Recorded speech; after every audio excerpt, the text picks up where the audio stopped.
Dobrý den, vážená poroto, mé jméno je Vojtěch Sluka, studuji Arcibiskupské gymnázium v Praze a rád bych vám představil svoji středoškolskou odbornou činnost na téma spektrometr SOLEX a jeho využití. Vážení diváci, vesmír jsou čáry. Ovšem ne čáry magické, nýbrž čáry spektrální.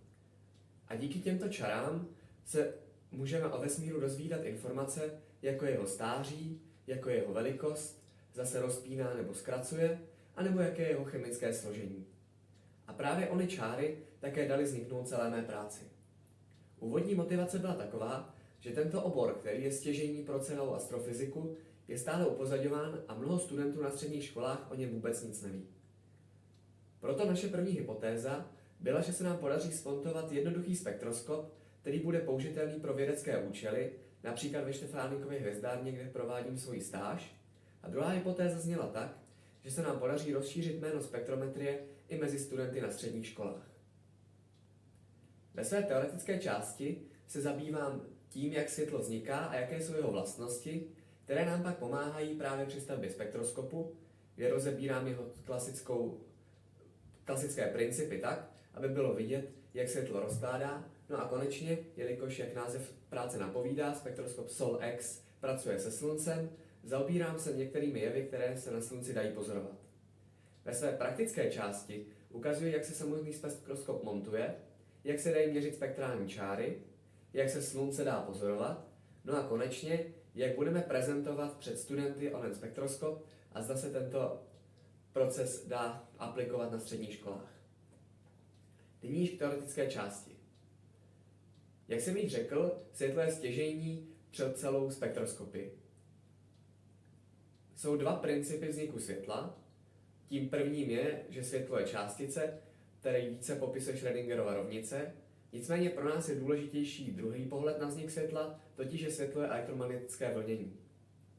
S ním se také váže jeho vlastnost, které se říká interference, a to vzniká tak, že pokud se dva paprsky slunce potkají v jednom místě, vzájemně se ovlivní a podle jejich frekvence a jejich amplitud se dochází buď k destruktivní interferenci, to znamená, že se paprsky vyruší a dochází k tmavým čarám v našem spektru, anebo naopak ke konstruktivní interferenci, kdy se čáry sčítají a dochází ke světlým místům v našem spektru, které pozorujeme.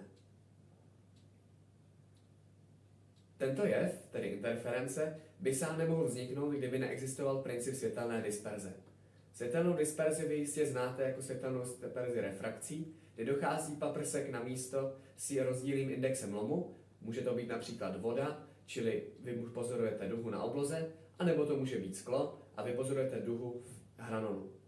Nicméně v našem spektroskopu se používá světelná disperze difrakcí, která je poněkud složitější, nicméně vy ji můžete znát, pokud světlo narazí na místo, které má menší velikost, než je amplituda samotné vlny světla.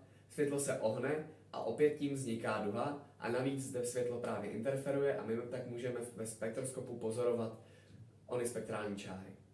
Samotný spektroskop má tedy hned na začátku difrakční element, čímž je štěrbina, dále světlo prochází kolimátorem, kde se srovnávají paprsky, naráží na difrakční mřížku, kde dochází k interferenci, prochází čočkou a konečně dopadá na čip CCD kamery, což je polovodičová součástka zaznamenávající na křemíkových čipech intenzitu světla na ně dopadající.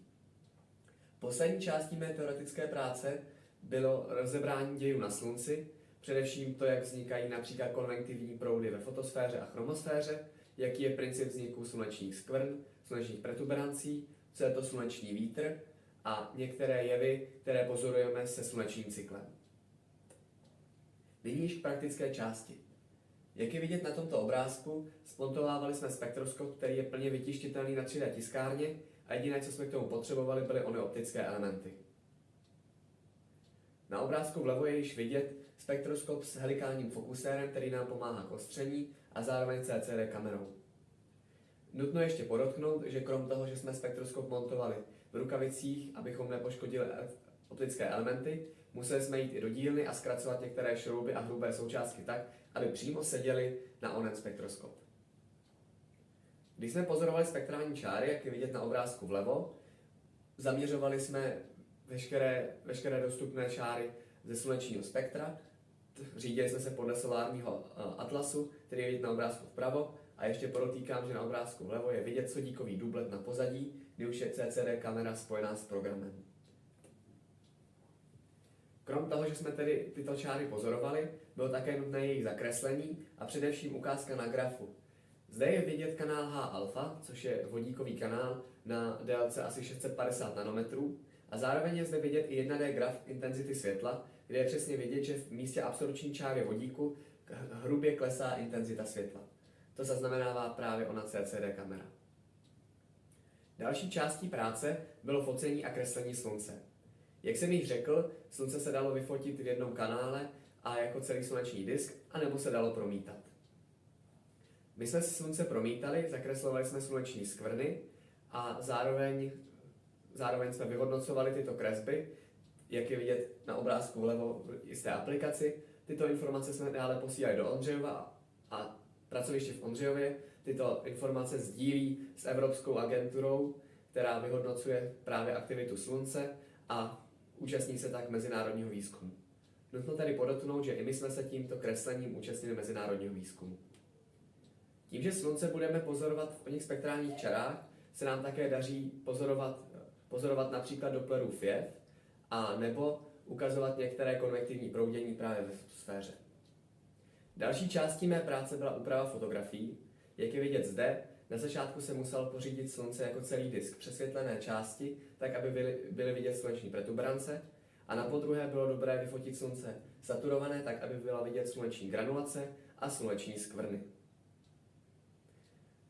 Poté, co se pořídily tyto fotografie, bylo nutné je vyhodnotit, upravit, například jejich saturaci, jejich zaostření, nebo vybrat jednu z nejlepších fotografií, jelikož proces fotografií funguje tak, že se vyfotí asi 1000 fotografií a program podle algoritmu vyhodnocuje ty nejlepší.